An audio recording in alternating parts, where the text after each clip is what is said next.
Hello. Hey, everybody. Hi. Hi, guys. Welcome to I Have a Feeling, the YouTube channel where we make a safe space for tough conversations. I'm Allie, I'm Deborah. and we're mother and daughter. Yep. So that's our little fun dynamic. And this week we are talking about anxiety. It makes you anxious. Does it make you anxious to talk about anxiety? No, it doesn't. Actually, it's a pretty common thing, we think. So it shows up in everybody in just about every kind of way. It really does, yeah. I would guess, I've never been clinically diagnosed, but I have a quite large feeling that I have like some sort of generalized anxiety disorder. I wouldn't be surprised, I guess, is more the thing. That would make sense. Yeah, I've been anxious my entire life. Yeah. Like from the time that I was, what, 5? Little, yeah. Very little. And the funny thing is, you didn't seem like you were anxious. So you Yeah. you covered it really well too, which I think is what a lot of people do. Well, and They I think internalize. at least as a kid, I wasn't trying to hide anything, No, I don't. but I just didn't know what it was. So like I remember I would wake up almost every night and come into your room and be like, I feel sick. Like my stomach Yes, hurts. you always had a stomachache. And I genuinely did. I know Like you did. every single night I did. And like at the time it was just like, oh, you have a sensitive stomach, like everything makes you nauseous, Right. whatever.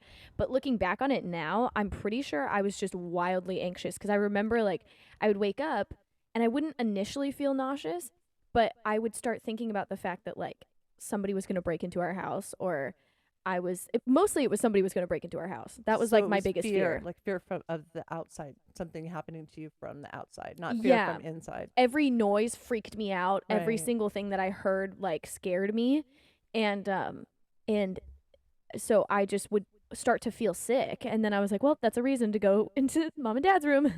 I Yeah. feel sick. Yeah, which And is then- where everybody got into that. Yeah. And Yeah. that's where I got a very intense attachment to putting ice packs on my stomach, and That's right. also Yeah, you did. ginger ale. Yes, got very very good at that. And whatever other thing made you feel better, because it was hard to know, because it's so vague when you have anxiety. It's not always a thing. It's going on inside of you, and it shows up in very different ways. Very very different ways for different people. So for me, being a mom and being my age and stuff like that, it always shows up in the form of what am I doing? Am I doing things right? How am I affecting other people? Am I enough for the other, am I doing enough for the other folks, for my kids, for my husband? Am I doing, There's a fly that is running around, and it's very distracting. distracting. Sorry, keep going. Well, so it often has to do with what other people. It's less to do with me and more to do with, have I done enough? Am I enough for my kids, my husband, or whatever? Or is there a big deficit? That's how it kind of shows up for me in my life. But what about you? I think I more have anxiety about like situations. I think my anxiety is focused on danger Mm-hmm. and on I don't think it would be necessarily social, cuz I don't really get too anxious about being with people. I Mhm. more am anxious about the drive there and parking and having to okay, one of the things I'm super anxious about is like parking structures, like doing it correctly, and Oh, yeah. like making sure that I leave the ticket, do I take the ticket, do I have to get something like Yeah. do I have to get something validated, what do I do, how does that process work, who do I talk to, Right. like all of that kind of stuff is like more scary to me. Going to a new place for the first time, no Right. matter what it is, like is really scary to me. A new store, a new like just a new location, like all of that stuff is more scary to me because I can't predict how it's going to look. I can't predict where I'm going to be. I feel like I might get lost. Like I'm more of my anxiety centers around danger. So not knowing something in the unknown, something is that isn't known. So Yeah. then when you do it, then you feel better, or you continue to be anxious the next time you do it. Usually after the first time, I feel 1,000 times less anxious, which is why I kind of have a thing about I'm very habitual about the places that I go Yeah. because I get comfortable because I'm like I know how this environment works. I know how I know how to navigate it. I know where everything is. I know like I feel safe there, and so all of that plays into me feeling better and safer. And then it's easy for me to take other friends there because I understand how it works and I feel like I can protect them and that Right. kind of thing. So it gives me more confidence. And then I think that's more where the like hiding of anxiety comes in is not Mhm. necessarily that you're consciously trying to hide it, but more that you find the places where you're comfortable and then that's where you are and then you just don't feel anxious. Or at least Right. for me, I don't. So you're settled with the familiar or whatever. So then what would happen what happens to you in the event that, you meet somebody new, they ask you to go to dinner, you have a new situation where they hey, let's try this restaurant or let's go to the beach or somewhere new. Then so the whole thing then starts over, right? It with the unknown. So now we're back to the same pre-anxiety to whatever the event is for that new thing until you know that new thing and then you're fine. Yes. Yeah. I I think that it depends on who it is. Like whoever is asking me to go or whatever, or the what the stakes are or what the situation is will determine whether I even go or not. Because for a long time, I would just avoid it completely. Right. Like, oh, I have to, I don't know. For a while, I had a really big thing about driving on the freeway. So it's like, oh, if I have to drive on the freeway, I'm not going, or I'm asking somebody else to drive me. Right. And that was a thing for a while. And then I got a job. And then it was like, you have to go on the freeway and We nobody's don't going to have hold any your hand. choices. There And is then no it was more. like, oh, yeah, for sure. And Yeah. then, I just ended up feeling way safer. Well, even before I got a job, I was just dating somebody who was far away, or not far away, but that was a little bit of a drive. Right. You And had to then get up and had go. to, Yeah. yeah. And I was like, I'm not going to just not go see him because Right. I'm scared, So it's almost like I have to find a motivation. But if Ah. there's no motivation, then it's like, why would I put myself under that much stress for no reason? Right. So then it's easier to not take take part in whatever it is. It's easier Yeah. to like say I don't feel good or I don't whatever it is. What I can't. Or I'm busy or Or you know what? Anymore though, I've gotten a lot better at um trying to just do it anyway, even though I feel nervous. I feel like when you started working and then working with a lot of people, a lot of different people, whatever, that you settled into a much more comfortable, like a comfortable, uncomfortable. Yeah, it's like having a understanding that like, okay, I hate the way this feels and I don't feel good at all, but then being able to just be like, even though I don't feel comfortable, like I can push through that Mm-hmm. and I'm going to regret, you know, just going to the same 5 places all the time. Like, Right. I want to have I want to have a more interesting life than that. Right. So you realize it limits you or whatever. It does a lot. Yeah, limit yeah. you. Yeah. Well, what's really funny is I think that anxiety really is present for all of us, for everybody at some level, but it shows up differently on different people. Like for me, my anxieties will show up with being really short with you, really I get really picky, I get really particular, and it shows up that way. But other people, they get anxious and they start doing things or going someplace or cleaning something or whatever. And I think that it always underlies a lot for most people. The anxiety is living under there somewhere. It seems like. Yeah, well, and I think there's a huge difference between being be feeling anxious and having anxiety. I think those Right. are two very That's different a good scenarios. that's a good thing to take that apart. And I Yeah. think anxiety often motivates you to do something. It gets you going.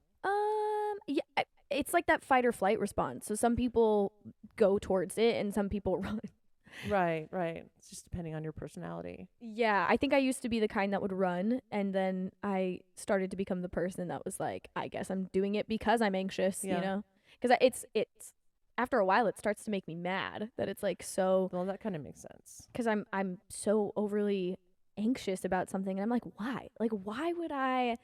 I don't know. I think I started to realize like, why am I afraid of meeting these new people, or why am I afraid of going to this new place or whatever. It's like, what could possibly Yeah, happen? what is the bad thing would, that might happen? yeah, and like, and I think something that has helped me is that I have worked on my own like how I view myself, my own self-worth, Mm-hmm. my own confidence, and started looking at like, you know what? Like they should be nervous to meet me.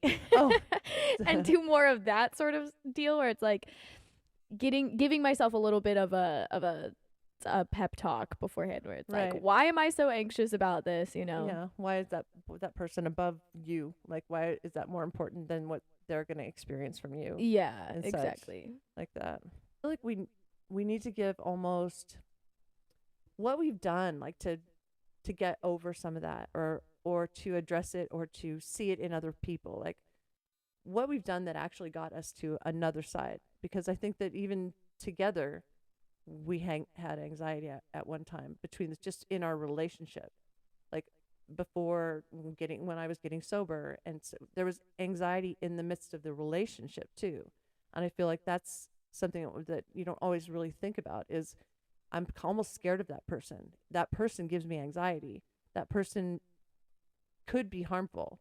That person might be somebody I can't trust, or something like that. And then also on the other side of it, being afraid that I'm not going to perform in the way I should, in the way, say, a sober person would, or somebody's going to think that I'm drinking, or going to think something wrong of me. And I feel like I almost have to prove, the anxiety of almost having to prove that I'm okay. And it's something that I put on myself, but there's another underlying anxiety, or like between relationships, as opposed to even outside things. Mm-hmm. I wouldn't say that I didn't have any anxiety specifically in our relationship, because I'm sure I did. I think I'm more like as a kid, when things were kind of at their worst, Mm-hmm. and you were like not available at Right. all, or you were just completely gone, like, if you were, whether it was that you were in jail, or like you were at like I know that sounds really casually slipped out of it, so like pathetic. it's not. So- It's not. It's part of the story. It's part of It the is part of the or story. like but you I'm were, like, if you were in like one of the treatment centers or whatever, like there were a lot of center, or times where I think there was a halfway. Yeah, there was a halfway like a halfway house. along somewhere. Or There whatever. were There was a lot of. I made a lot of trips. yeah, there were a lot of places. things where like either you were out of the house Mhm. physically, or you were just not there. Right. You were I was just mentally not you were present. laying there, Right. but there was nothing going on. And like, so I would be in the house, whether physically or emotionally, I was alone. Right. And so I started to have a lot of really intense, anxious habits where like I would watch a certain TV show, and I knew it was like a cartoon, and I knew that every episode was 15 minutes. You were And timing it. I was timing it. I was like, Wow. okay, I would get home, it would be 3:00. My dad would go back to work, and then I would count episodes, because I knew that he would get home at 5:30. I called him at 5 to make sure that he was alive and Don't- coming home. Yeah. Don't forget to come home. Every single time. Yeah. I still remember his work number for that exact reason, because I would Wow, call him that's every crazy. single day at exactly 5 p.m. and be like, are you coming home? And I'd be like, do you have to go to the store first? Like, Yeah. because I was gauging when he was going to be home. Right. And every noise scared me. I'd turn up the TV really high so that I wouldn't hear like the noises, like the shuffling in the house, or like right, whatever, or wind or anything because it like would that, scare me. Yeah. Yeah, and I would feel like somebody was breaking in. And then I would just I would count, like every episode. I was like, okay, 4 more episodes and then dad will be home, and like Yeah. 3 more episodes and then dad would be home. That's And I was crazy. counting minutes, Right. and it became like a really intense, anxious habit. Mm-hmm. Because I was so afraid. I was a little bit too young to be home alone, I think. Like, not that it was by any means like child abuse or illegal or anything, but I Right. think for my own maturity level, I think I was just still a little bit too young to be left home alone. Right. And so when I was put in that situation, it was just like I'm flailing for something to make me feel comfortable. Yeah. You weren't ready for it. Yeah, and so honestly. then, I mean, in our own relationship, I think I was too young to like be able to identify that I had an anxiety towards you specifically. So I don't know if that was really my thing. I think I more just what became a very anxious person. Just anxiety, like, about everything else. Like, sort of got focused on other things Yeah, and other so like than I knew that, yeah, I definitely didn't, it took a long time for me to build trust with you again. yeah, Um exactly. for sure. But I don't know if I necessarily had any like anxiety, like that I could identify any anxiety in our relationship. Hmm. Yeah. Because for me, I do identify that, because it's I feel like I was anxious about being everybody knowing that I'm trustworthy. Like, there's the anxiety for me, was making sure that I'm showing everybody that I'm okay, and that was the anxiety. And if they didn't respond in a way that I thought was like receptive to me as a sober mom, as a sober person, that anxiety was still like, I got to prove it, I got to prove it, I got to prove it. And I feel like it really appears in relationships so much when if you know that the person isn't happy with you, like you're fighting about something or whatever. How do you feel when you're fighting and you have to wait to have that conversation? You're fighting, you leave, you're separate, and now you have to wait to be able to work things out. Like, how does that feel? Um it depends. If I know that it was like the whole thing started because of me, like if I messed up, Mm-hmm. which happens a lot, if I was For the all of one us. if I was the one who messed up, and who kind of got us into the situation Mm-hmm. more, like, yes, there's usually fault on both sides in most things, but like there are times where it's mostly one person, or somebody kind of started it, or Right. I just feel like I was the reason why it started or whatever, and the other person needs space, or we're not able to talk it out right away. Yeah, I'm incredibly anxious. Right. I'm a hot mess basically. About fixing it, about Yes. fixing the problem. Yeah, Yeah. because that's because I've watched that happen, at home with that, and it's like you want so badly to just fix it, and the anxiety to make sure that it's fixed like right away or whatever, and you're not comfortable until something's been worked out in some kind of way. Well, and especially like the biggest thing that I can think of is with my own brother. If he's mad at you, it's not because he told you. And maybe now he would be a little bit more forward about that. Yeah. But the last time, he and I don't fight very often, but the last time that he was mad at me, he was not going to tell me. He was just going to punish me by being very quiet Right. Right. and being very cold. Right. And that, like, probably hurts me more than anything else. Yeah. Like, I'd rather have somebody yell at me, Yeah. because True. it's so awful to like feel like, okay, I know I did something wrong. I know that this person is mad, and I can't. I think the other problem is that I can't gauge for how long. Yeah. Is Like this forever or? I think that anxiety that I had before, where it was like counting episodes and counting minutes and making Mm-hmm. like a thing of like, this is how long I'll be anxious for, and then it'll be over, and like trying to quantify it. Mm-hmm. I think I have carried that into like relationships in some way, because it makes me incredibly uneasy that I won't know how long they'll be mad at me for. Right. Right. There's no quantifiable way to say like, and this is when they'll feel better about it. Like, I Right. have no end time. Right. Well, and I remember a time that you two were angry with each other. Particularly, he was really mad at you, and I was anxious for you because I was waiting for something to happen. And so, because I didn't want, kids fighting, didn't want them to be upset with each other, didn't know how to fix it, can't fix it. So I would hear the both doors open upstairs at the same time, and I would think, "Oh God, don't don't let them, like have it out right now." It's because I can't do anything about it. It's that anxiety with no fix. Because it's other people. It's about other people. So do you feel like some of your anxiety comes from not being able to control? Oh man, that's a big word, control. And it's funny too, because I never ever thought I was controlling. I always thought, because I'm busy, I like to do new things. I like, you know, I can come and go without, I'm not scared of to do new things and stuff like that. So I thought, oh yeah, look at me, I'm comfortable and I'm laid back or whatever. I'm the least laid back person in the whole world, Same. because as long as everything's going my way and I've got things handled, because I love to handle things and get things handled, and or I should say I feel like I need to handle everything and get them handled. But as soon as it doesn't happen the way I had planned it out, so then my anxiety starts to go up. And I'm worried about letting the other people down.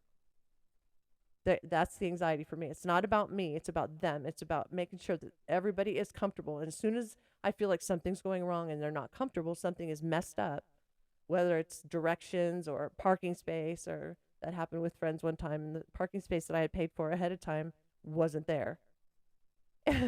Because there was just some kind of a glitch in the system or whatever. And so then all of a sudden I felt like, oh, this whole thing's a failure because it didn't go smooth. I had it all figured out. We had parking paid for. We were going to be able to park. We were going to go to the event, and it didn't. And it took me through half of the event before I calmed down, because I felt like that should have gone the right way. I had that all planned out. Do you feel like though that, I mean, like that's definitely a control thing, but do you feel like that's also like a performance thing?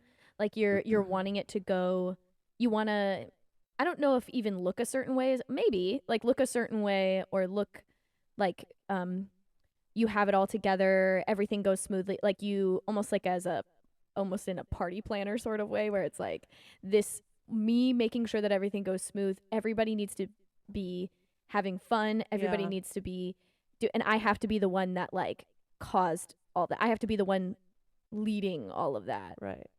I think that I never really thought about it like that, but I think that that is true. Sometimes, I think a lot of times, oh, I don't even like saying it out loud. I think a lot of times some of the planning is about me. Yeah. It's about doing it well and people liking it and people being like, "Oh, that was so great. You planned that so well," and which is really sad. But No, I mean but like that's a but very real thing. yeah, and I think that it comes down to the motivation. We always talk about that. If I'm motivated because I want to look good, that's probably, I need to rethink that. I need to rethink it as, no, I love these people. I want to care for them well. And if something goes wrong, it's okay. It's okay. I Yeah. can still love them. They can still love me. But Right. somehow that they won't love me or be able to rely on me. I think of the relying on me fits in there along with performing. Like, so next time they wouldn't ask me to plan it because this got messed up. You're chaotic. Yeah. Because I messed it up. Well, who wants to ask Deb to, plan the event if you can't even find parking? I wonder if that also kind of goes back to, I know you've talked about before that you feel a certain way about people not taking you seriously. Yeah.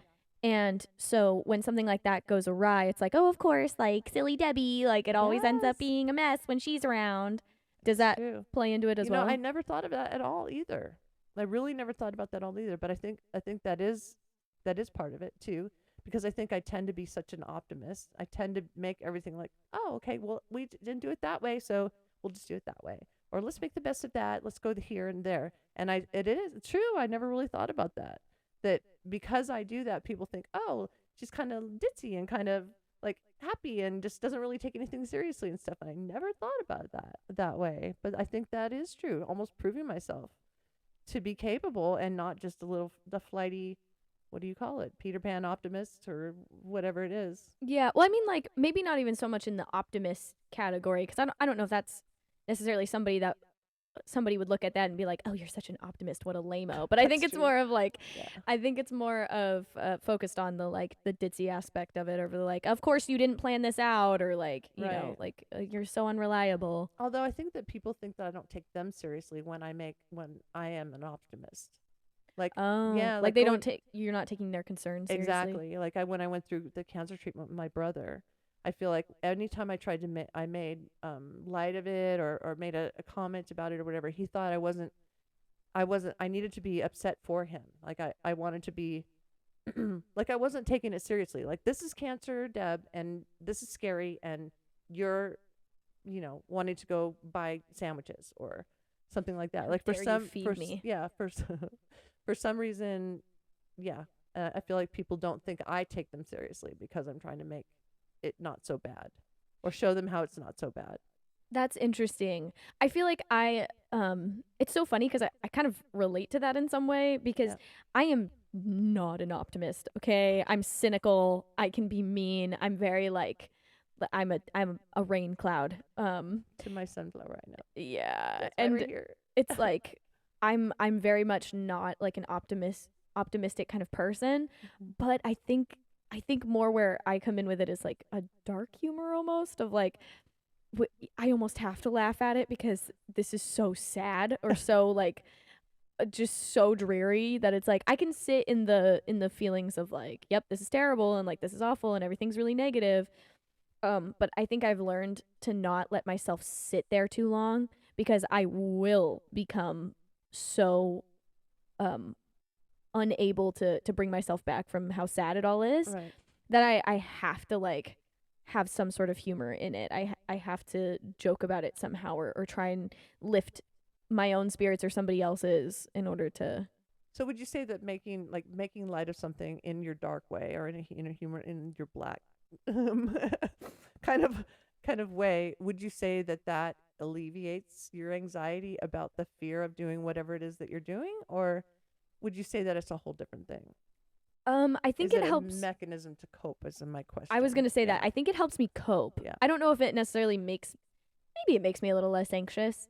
Yeah, I think it does kind of make me a little less 'Cause all of a anxious. sudden It's you like my just coping Yeah, mechanism. all of a sudden it's not so bad. You know, you've made a joke, other people laugh. It's takes some of the power out of the situation. Well, and I think like it helps me like it's so much more relatable than I think it is in my head. Like I tend to make myself feel like you're the only person who feels this way. Nobody else feels this anxious. Nobody else feels this like crazy about this situation. But once I start joking about it or when somebody else starts joking about it with me, Mhm. it's like, "Oh my gosh, I feel so much better. I feel like I'm not alone."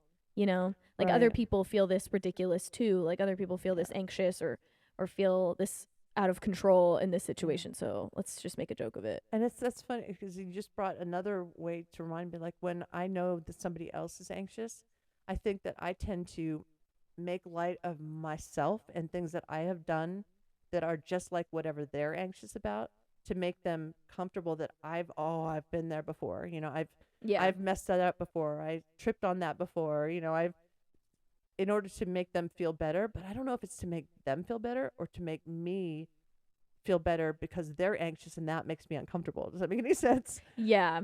Yeah. I don't know if I necessarily feel uncomfortable when other people are anxious. I've never really been uncomfortable when anybody has felt anything around me. Like if there's like an intense feeling happening in the room, I really don't ever feel like, "Oh, I don't want them to feel this way anymore." Like make it stop. Oh my god, That's never been I me. so feel that way. If anything, I like get in it with them and maybe try and make a joke. Just to raise Yeah. spirits or make them laugh. So But you ride along with the emotions. God, I'm yeah. like that tension that when somebody feels a way that's not a good way. My whole optimist person is like, this is not happening. Wrong, This wrong, is- wrong. Yeah, this cannot happen. We cannot have this room be filled with negative energy. Cleanse it. Cleanse No. the room, Yeah. please.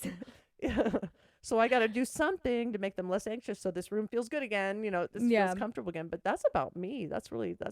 It's hard to sometimes you realize I think with anxiety, with the stress of life, I guess in relationships or whatever, that it is about you. You think you make it about somebody else. I say, "Oh, I'm trying to make them feel better. I'm trying to make my husband feel less worried about this situation because he hasn't been there." But is it really for him or is it because I don't like it when he's anxious? I can definitely say too that like one of the things that can make anxiety so much worse is when somebody is trying to force you to not feel that way Oh my anymore. gosh, yeah. I think sometimes more than me being uncomfortable with the person's anxiety, like a good example is I went with one of my friends the other day. He was having like a procedure done and it Mhm. was like a small medical procedure.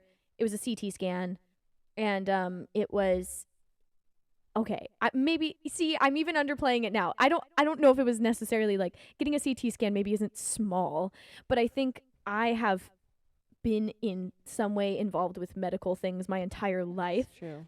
So I'm so used to doctors and hospitals and medical stuff and all the ins and outs of it or whatever to the point where now to me it's just interesting. It's Right. just it's just a thing and Yeah. it's like you know what whatever. And I think that instead of me being uncomfortable with his personal anxiety on it, Mhm. I wasn't uncomfortable that he was anxious, but I think I tried to be as supportive as possible, and I think I was, but I think there were definitely times where I made him feel bad because I was like, it's not that big of a deal. Right. Right. and tried to like underplay his emotions. Yeah, so that's kind of like what you were just saying, try to make him like stop being anxious. This is not a big deal. Yeah, and it wasn't because Mhm. I was uncomfortable with his anxiety. I was fine with it, but it was like it was almost like this is uncalled for. This is Right. too small for you to be this upset.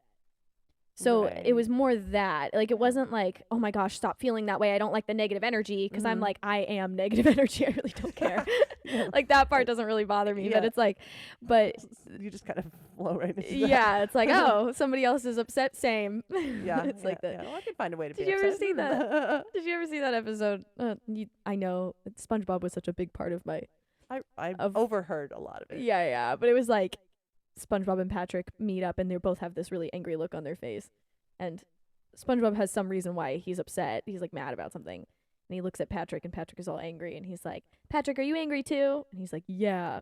Like, "Why are you mad?" "Can't see my forehead." Like there's just like I can always find a reason to be mad too. Yeah, Like I get yeah, it. yeah, that's true. But in that situation, it wasn't that I was feeling it's not that I was like, "Oh gosh, don't feel that way around me. I feel Mhm. uncomfortable."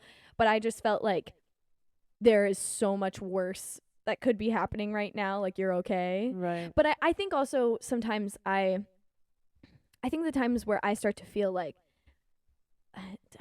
uncom- uncomfortable or just like maybe more than uncomfortable, just annoyed is when it's like when somebody is a little bit overly animated about how anxious they are, where it's like it's almost embarrassing. Like I'm almost getting secondhand embarrassment. Oh, yeah. So okay, so he was anxious. This person was anxious, and so it was almost like the level of his anxiety was not appropriate for the situation. So It felt like that. you felt like people were watching, looking, and thinking like, oh my god, this is so dumb. Like, Yes, what like is please stop drawing attention to yourself. right, Is right, more where I was getting uncomfortable rather than him just being anxious, yeah, but the way his behavior was more the thing where I was like, okay, chill. yeah. You know, like Mm.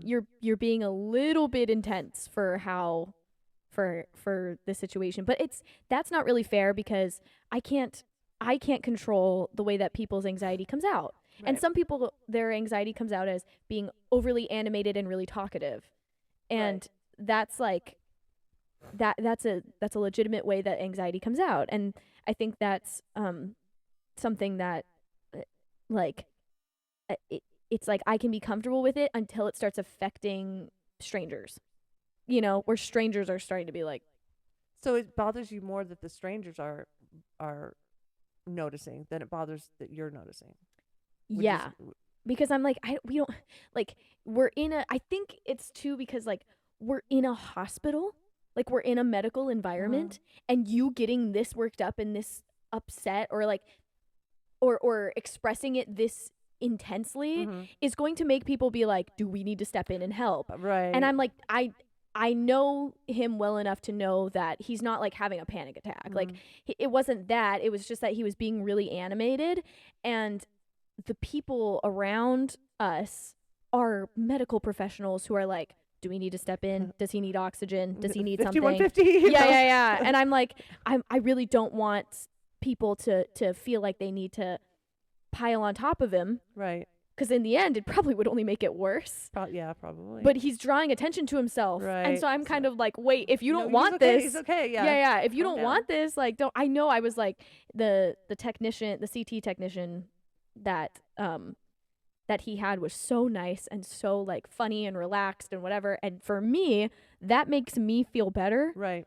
So I love it when nurses and doctors and those kind of people are like, and kind of like Yeah. No big nonchalant deal. about the Here's whole this thing. big old needle that's gonna go in. But Yeah, don't it's worry like about it, it's whatevs. fine. That makes me feel better. Yeah. Right. But I think for him, it like he was too anxious to even process that. So he didn't even realize that they were trying to alleviate his anxiety. He was just Yeah. it's still in his anxiety. Yeah, and then I was like, dude, let this work. and I was like, I'm such a people pleaser that I was like Yes. trying to get him to like interact with this technician and be like, dude, he's being so nice. Like, Right. be nice back. Like, laugh at his jokes. Like, say, do something. Like, Yeah. he's genuinely trying his best to like make this less scary. Right. And the fact that you are not even acknowledging it is bothering me. Yeah. That's interesting. That's an interesting interesting take. It's definitely not like a good thing necessarily. Well, I think that probably plays into the that how you feel is a level that you're comfortable with, and we can't control or judge the level of somebody else's fear. Right. Like, you've been in the medical world your whole life, you've been needles and all that kind of stuff or whatever like that. But for him, this is maybe one of the first times that he's ever done anything like this. Right. So for you, it's like, huh. But for him, this is a big deal. This is his first time of doing something like where we're Yeah. just talking about, where you're scared, you're anxious because it's new.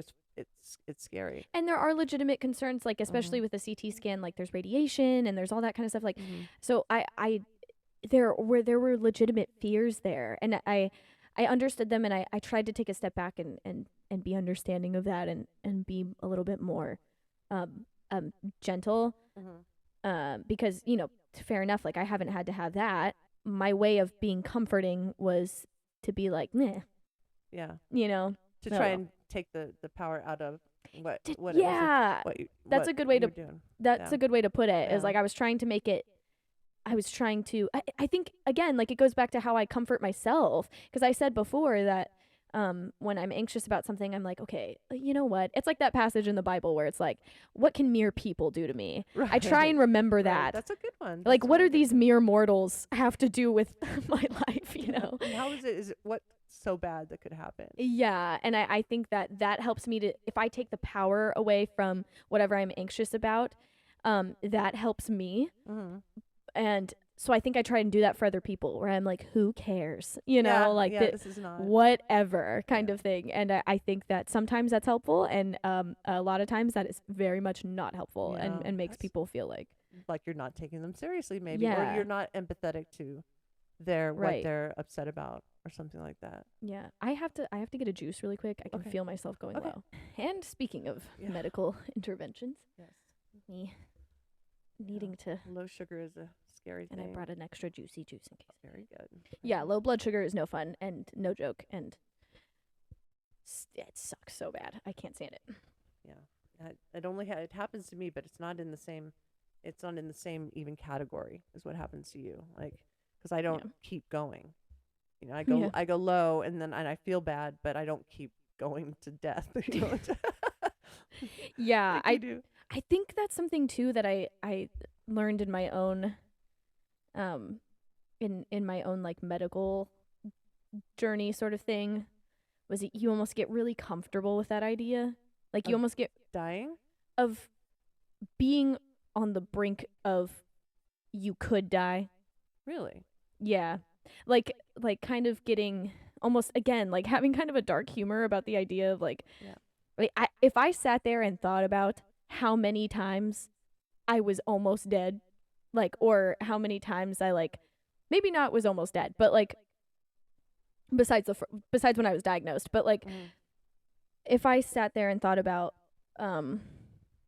all the times that something was like all of my low blood sugars and all Mhm. my like higher blood sugars, though Right. they've never been, once I was diagnosed, I never really had like a high blood sugar where it was like, oh my Not gosh. in the 6 or 7s where you were. No, very never. beginning.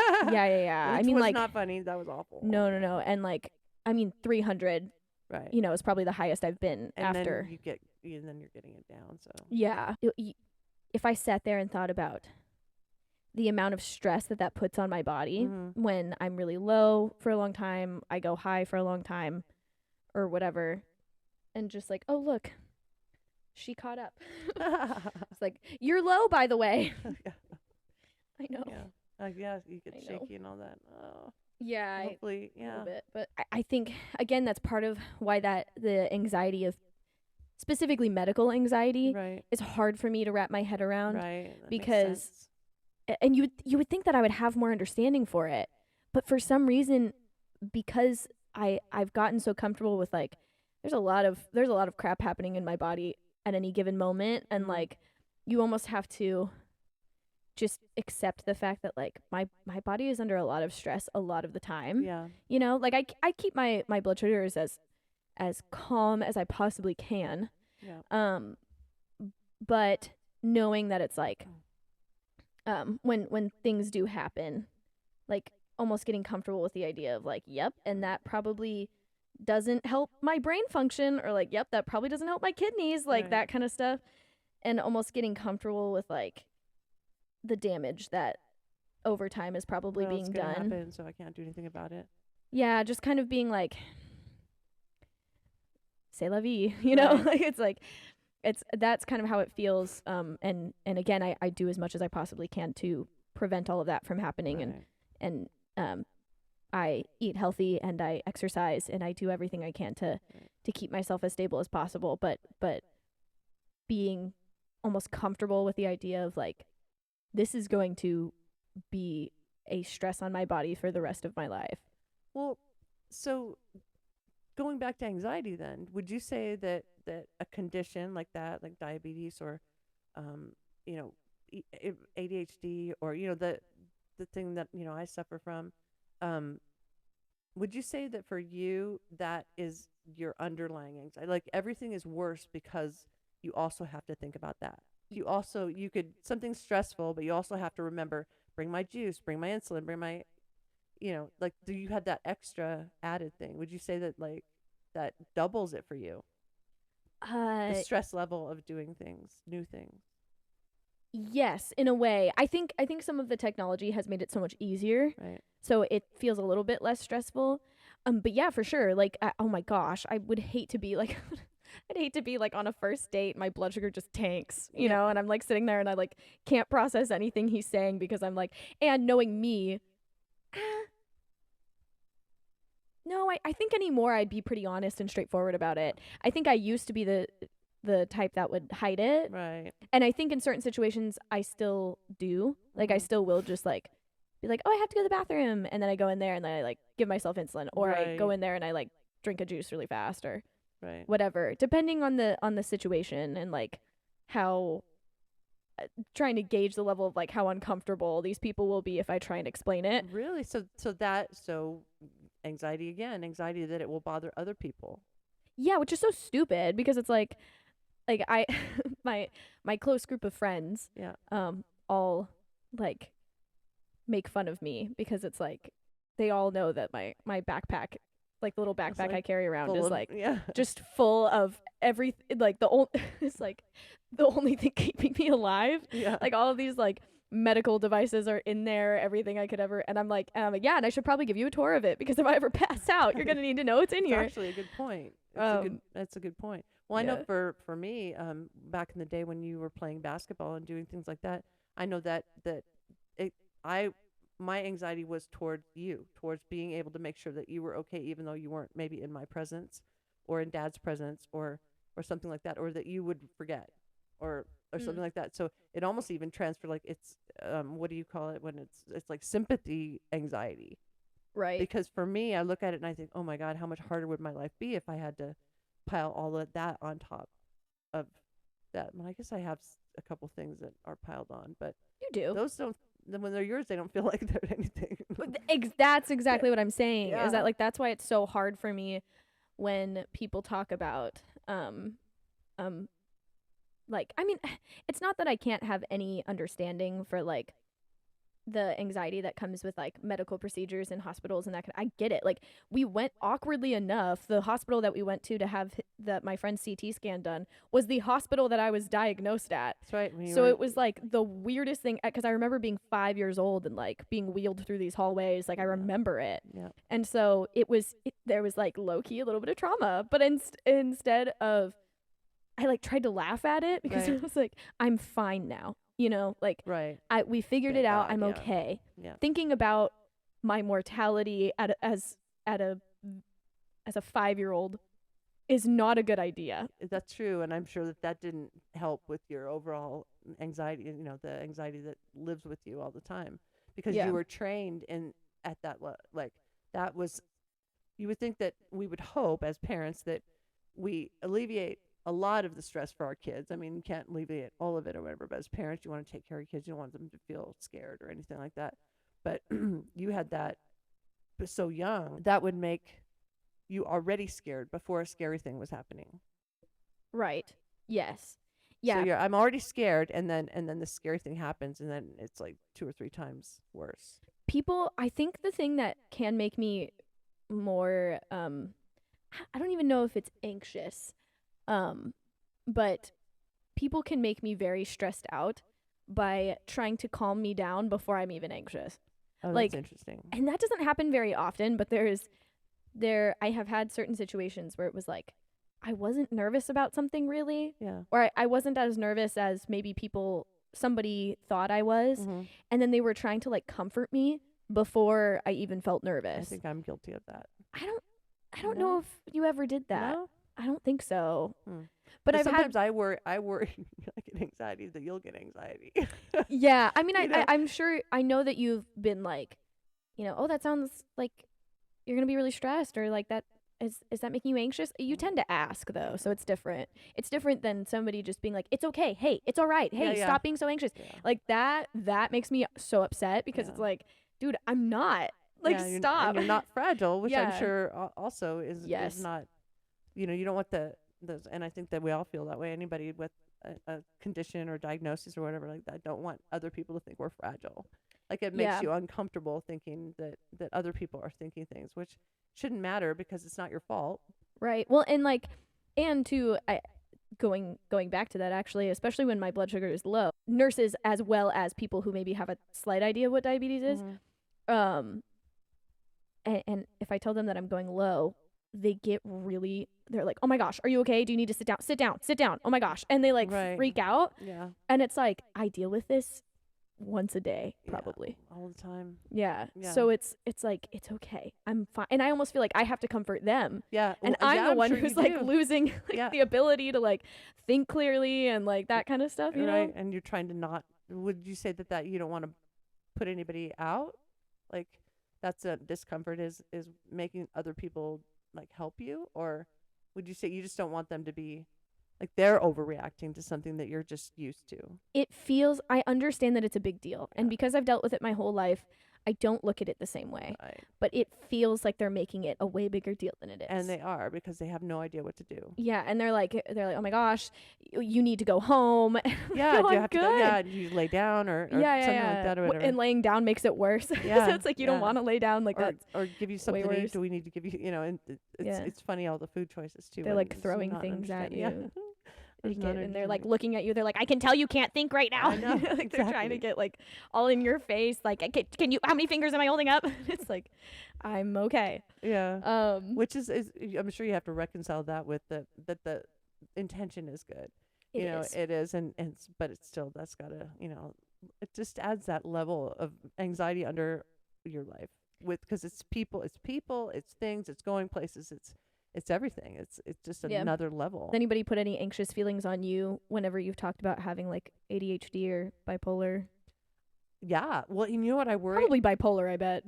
Well, because everybody says they're bipolar, and And ADHD. Everybody yeah, says they're both of everybody those. says they're You ADHD have the and two ones that everybody is like, "Oh gosh, I have that." yeah, Yeah. right. And the funny thing is, it's not funny. Like for one, No, it's not. It's not funny. It's not.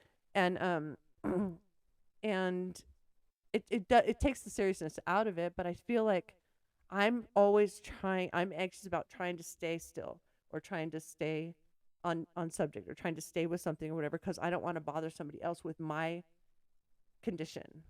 Mm. Like so I'm trying to like even now I'm trying to stay still. Like I notice in all of our videos or whatever, I'm like squirming around all the time or Yeah, whatever. I can tell. And so it's kind of like, okay, well, I'm trying to stay still. And those of us who really, really do struggle, it feels embarrassing. It feels like I shouldn't be this way. I should be able to manage better or something like that. And it does. It worries me. And it worries me that I bother other people. That they won't want to be around me because I'm too fidgety or I'm too, jumpy or whatever. Like, geez, go take your medication.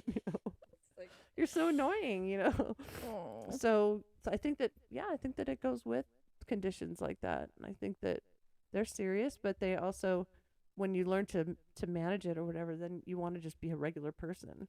That's the other thing too, is that it's like when you have it managed, it's like it can be really, it almost feels like people are trying to send you backwards in time. That's It's like true. I've worked so hard to get to this point. Yeah. Like you've worked so hard to get to a point where you can sit down for an hour Right. and like be chill. Yes. you know? I have, yeah. And like I've worked so hard on being able to manage my blood sugars so that I'm not having like a bunch of lows every day or not having a bunch of high blood sugars every Right. day. Like, it happens, but it's way less serious. I fix it way quicker. Like, Mm. you work so hard to be so much better. Mm-hmm. And same thing with my own anxiety. Like, I've worked so hard to not let my anxiety like overtake me, Mm-hmm. and have done things. So when people like throw that back on you, not that they're trying to do it purposefully or Yeah. anything like that, but it can be very discouraging because it's like, I'm better, like you should have seen Yeah, me you like should see. before, Yeah, exactly. Well, I think that could even feed into like addiction or like what we've been through with alcoholism or whatever. I think that a lot of times people overreact to that. Like it's been a long time, and I've been without alcohol for a long time. I live my life without it, and I don't. It's not part of my life anymore or whatever. But I have well-intentioned friends that are afraid to drink around me or afraid I to was buy gonna a bottle of wine around me, or if I go look at bottles of wine, is that going to bother you or hurt your feelings or whatever? And it makes me feel like it makes me feel bad that they can't do what they want to do because of me. I was gonna ask, like, if anybody that you know anymore is like they have like a glass of wine in front of them and they're like It does they freak happen. It out. does happen. With Like, not trying to say anything, but they're like, oh my gosh. because they're afraid that it'll bother me. Is Yeah, that what yeah, you of mean? course. Yeah, like it all comes from a well-intentioned place. But Totally well intentioned. But this but is it me is making fun of it. yeah. And when you talk about going backwards, I guess that's something to consider. That when somebody's working towards something, and trying to essentially alleviate their own anxiety about whatever the condition is, because you're managing it, right? That you do want to be careful that you don't send them backwards, Yeah, and just well, assume that things are hard that aren't hard, or I mean, yeah, I think that we have to let people grow. yeah, and I think we also have to trust people Yeah. in where they're at. Like, not giving, like, if I tell you that I have something like my diabetes or whatever. Mm. Like, if I'm like, no, I literally go to the doctor every 3 months. Like, Mhm. I have it under control. Yes, things happen. You're gonna have curveballs. Randomly, your blood sugar is just gonna be high all day or low all day. Like, it happens. Right. But I have it under control. Mhm. I think that it's really important to me that the people in my life believe me when I say that, Right. and that they would only want to, maybe make a bigger fuss out of it if they really saw like the opposite. Right. So Yeah. I feel like there's a lot of trust that has to happen there, of like you talking about like um having been an alcoholic, or dealing with some like certain mental disorders, like Mhm. you talking to people about that. It would really suck to tell them all this and tell them how far you've come, and the only thing they focus on is the fact that you had the thing. Well, and that's not uncommon, and they're not really close friends, obviously, anymore, because the people that I surround myself with are very gracious, about my history or the things that have happened. But I think that I think that is a thing, that once they know that information about you, then it makes them nervous because they think that it's something that's gonna just pop up anytime. Like all of a sudden it's just gonna pop up and I'm gonna run out and grab a beer, run out and do something like there. I think there's a lack of understanding, and like you said, it's I think it's fear that they're gonna be responsible for something for sending me down a path that and forgetting that I choose, and that's the whole sobriety thing is you have life choices that you have to make, and we all have our things that we have to deal with, and you can't use that for a coping mechanism if you can't use it as a coping mechanism. For me, I can't do that. It doesn't work for me. It Yeah. sends me into a dark place. Right. Well, and like I've even, I've had my own run-ins. I don't know. Again, I haven't. This particular one, I have not been like clinically diagnosed with or anything, Mhm. but I know that I've struggled with depression Mhm. before. I don't think I have like Like clinical depression as like a depression, chronic. right. Yeah, I don't think I have chronic depression, but I've definitely been depressed at different points in my life, and can struggle with really like negative, bad thoughts. Mhm. And anytime, or not anytime, there have been a couple of times where I've shared with somebody who is close to me those things, Mhm. and I feel like when I see them again in person, they're very much like, how are you? Are you not? Are you? Do you feel better? How do you? Yeah, are You feel okay? Are you better? okay? You're okay Yeah. now. Yeah. You're better. Like, kind of making it seem like it was a cold, Yeah. Yeah. and that it's like, oh, you're okay now. You're better now. Yeah. And it's like, Well, no. That's not really how it It's not works. really how it works or whatever. Well, do you suppose that the somebody who does that because they are looking after you, or does that because they are um fearful? Sorry, fearful that some let's see how to that what your condition is will make them feel uncomfortable. Like if you're depressed, like a lot, like I know for me, like we just talked about being responsible for everybody having a good time and all that kind of stuff. So, for example, if I was asking you like, "Are you better?" or whatever, is that serving me or like because I don't want to be around somebody who's depressed, you know? So it's kind of a weird circle Yeah, like I that. think I think that there's both aspects in there. Like Mm. there's some part of it where it's like you are genuinely concerned, and then there's some part of it where it's like, and I also don't know how to deal with this, and so I don't know. Yeah, Do you feel better? yeah. Like all of that is I think there can be good intent, but it's just like what we were talking about before, right? Like when I was talking about not really knowing how to help my friend who's anxious in a field where Mm-hmm. I'm like very used to. You want to help, but sometimes you're just not helpful. Right, right. So it's like you don't. It's not necessarily that you're trying to make them feel worse. It's just that sometimes you don't quite know, and so you kind of take a shot in the dark, or you're like, well, this is how I would feel better, and then like Mm-hmm. it just doesn't work out, you know? So would you say that that would be a good thing for somebody to ask you? I mean, for to ask like, is there anything I can do to make you feel better at the moment? I Is feel that like that is would. that a better question or yeah? Because I think the assumptions are the problem, really, right? Oh yeah, I would feel like that would solve a lot. I think a lot of problems would be solved if Yeah. you just asked what is it that I could do for you, rather than like assuming or trying to figure it out or like Right. whatever, Right. and being a little bit more open to people's feedback. Because some people like there are some people who in anxious situations they want to be um I don't want to say coddled, that's not right, but like hugged Right. and touched and given a lot of one-on-one attention Hold and your hand. Yeah. hold your hand, talk to you. Some people really want that. And other people that makes it way worse. Right. And so like just asking like what they're more comfortable with Mm-hmm. is so much better and so much more helpful. Like I had somebody, I think I told you about one time where I had a friend, or I was like telling my friend something, and it was kind of like a sad situation or Mm-hmm. whatever. And he like instinctively gave me a hug, Right. Right. and then later on he texted me and was like, "Hey, I realized that like I just like sprung a hug on you Yeah. after you told me this like really deep story or whatever." And he was like, "I'm so sorry if that came off weird or if that came off wrong. Yeah. Like is that something that you prefer? Like if you're upset, do you want Mm-hmm. somebody to hug you, or would you rather have somebody just like be like, I get it, Yeah. and kind of keep their distance or Yeah. whatever?" And I felt very noticed Yeah.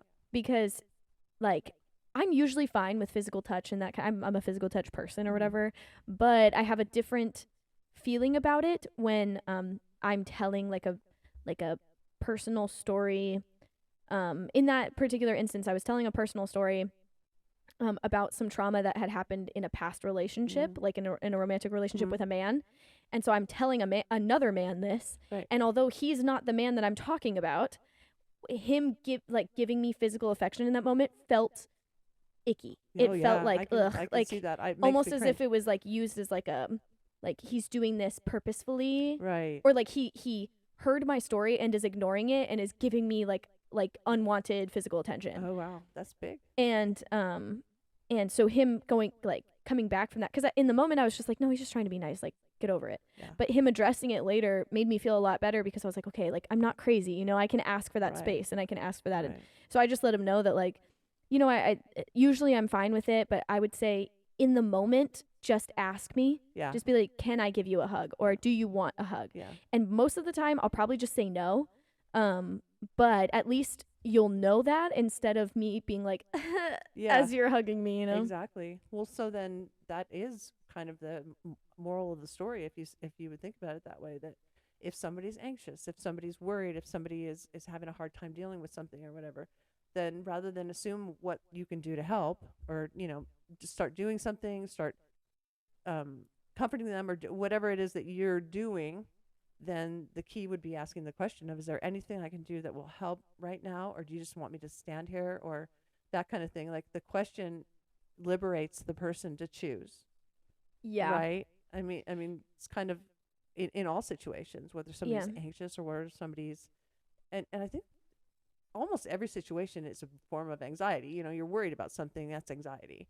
Yeah, it's that's actually really accurate too because I worked with kids with autism for a long time, Mm, and one of the big things that they taught us in working with those kids is that um to give them choices. Give right, them choices. Ask them, like, maybe there's something that they need to, because I worked with them in schools and at home where they might have to do homework or something like that. right, And so giving them options of like, okay, we know we need to get this done, or we know we need to do this thing. But do you want to do this or this first? mm-hmm, Do you want to do math homework or science homework first? Do you right, want to like take a break and go outside for 5 minutes and then come do this? Or do you want to do this and then take a break? Like, right, kind of trying to give them options of, so that they can navigate their own anxiety and feel like they have options. Because one of the things that would make a lot of those kids so much more anxious was the fact that they felt like they were pigeonholed, like somebody was right. just forcing them to do something that they didn't want to do. And it Yeah, was like, what, how am I supposed to feel comforted or loved by this person, or cared for or seen or understood, yeah, when all they're doing is sitting, like, cornering me, not letting me leave, not letting me like have right, freedom, and telling me that I have to do this thing that I don't want to do. right. Yeah, that's big.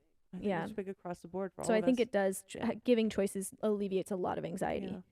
Yeah, because you're not making assumptions because we always know where that goes. Yeah. You know, Or 'cause- like, yeah, because based on your personality, you're gonna do what you think you would want somebody to do for you. You're gonna do that for somebody else, regardless of whether that's how they feel comforted. yeah, like I even gave, sometimes when I worked with older kids who were like in high school and stuff, I would be like, do you, like, if they had, were doing work or whatever, it was like, do you want me to sit next to you or do you want me to stand in the back? And some of them Right. would be like, no, sit with me. And some of them would be like, get away, like literally sit in the back. If that's going to make you feel like a little bit more at ease, Mm-hmm. then I want to do that for you and let you know that like I'm on your side. And I think that helps with anxiety so much, is like being understanding that like I'm not going to get offended if you tell me you don't want me sitting next to you. Right. I get it. How can I help you? And then believe them when they tell you something. Yeah, don't just be like, no, I'm going to sit next to you anyway. Yeah, exactly. Oh my So, gosh. so that goes back to what you were saying is if believe somebody when they ask for something the way they want it, you got to believe that that's what they want. Right. Thank you guys so much for listening. I hope you guys enjoyed us kind of talking about anxiety and a lot of the things that just kind of go with anxiety and the different situations and stuff. Yeah. So yeah, thank you guys for watching. Please like, comment, and subscribe. Mhm. Let us know what you thought about this, and we will see you guys next week. Yep. Next week. Oh, and follow us on Oh. Instagram at I have a feeling 2, the number 2. All right. That's our social media. So Awesome. All right. all right, thanks See guys. ya. Bye.